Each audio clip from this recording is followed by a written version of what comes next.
Welcome back to the Quiet Man series, Chapter 8. It's 1980 and I finally got myself to university. Debbie was actually over from the States and she helped me move my stuff up there. And when she left, I finally got to meet my roommates. There was Bob from Scotland, also studying marine engineer.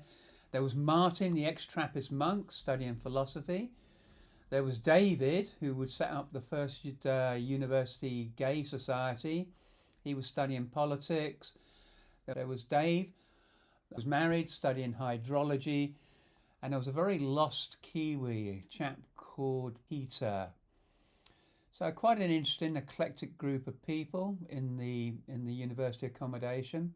Pretty soon the term got underway and I realised what a struggle it was going to be. Because I didn't have A-levels, the maths took an awful lot of work. And if you think about it, engineering requires you to be very, very fluent in the language of mathematics. I got there eventually, but more on that later. What else was interesting about that year? Well, first year at university, an awful lot of mature students, I found out. And we seemed to do a lot better than the young students that come straight from school. Some of them who seemed to flounder, they were like a fish out of water. There was one chap that I really got to know, William Gladstone IV. He was actually the great-great-grandson of William Gladstone, the great Victorian Prime Minister.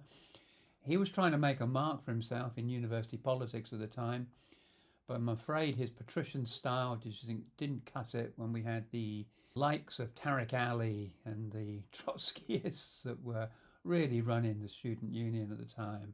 Another thing that happened that year was the Great North Run. Brendan Foster had a dream to get a people's run to going. I think he'd been inspired by the New York Marathon. Being a Geordie himself, he introduced it to the area and it was an absolute blast. I actually borrowed a number of another student and ran it. And there was a young Kevin Keegan running it and he obviously loved it and the Geordies, and he joined Newcastle United shortly afterwards. What was it about the Geordies and their accents? The funny thing was, Debbie, who spoke fluent Norwegian, understood them completely. And if you think about it, terms like gan yam is actually Norwegian for going home. The Geordie dialect is actually straight Norwegian. It's the vestiges of the great Viking tradition. So, what would the summer of 81 bring? More on that in chapter 9. But just to give you a heads up, what was this chapter really about? The lesson for me was learn to teach yourself. Learn to teach yourself, because that's what university gave me.